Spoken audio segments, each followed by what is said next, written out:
Magaalaa Aksum keessatti barattoonni Musliimaa sababa hijaaba uffachuutiin barnoota dhorkamanii jiru. Foormii qormaata kutaa 12ffaa ittiin fudhatan osoo guutaa jiran hijaaba baafadhaa kan jedhaman barattoonni Musliimaa foormicha akka hin guunne fi mana barumsaas akka hin seenne dhorkamanii jiru.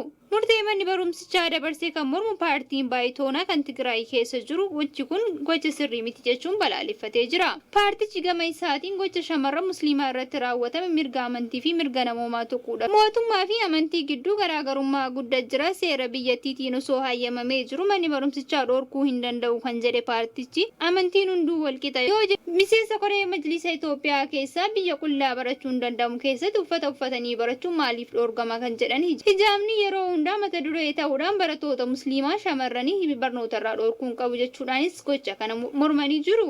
Yeroo garagaraatti iddoo jijjiirachuun kan itti fufe dhimmi hijaabaa barattoota Musliimaa barnootaaf danqaa itti ta'aa jira. Godina Guraagee irraa kan eegale Silxee irra darbee magaalaa guddittii biyyattii Finfinnee fi yeroo ammaa kana naannoo Tigraay magaalaa Aksum keessatti barattoonni Musliimaa sababa hijaabaatiif barnoota irraa dhorkamanii jiru. Kanaan dura dhiibbaa hawaasnii fi mormii barattoonni dhaabbilee barnoota olaanoo hanga sadarkaa jalqabaatti taasisaniin hanga manni barii bakka bu'oota uummataa irratti dubbachuu ministeerri barnoota Profeesar Biraanuu Naggaa nuti hijaaba uffachuu hin dhorgine jechuun barattoonni Musliimaa magaalaa Finfinnee gara barnootaatti deebi'anii jiru.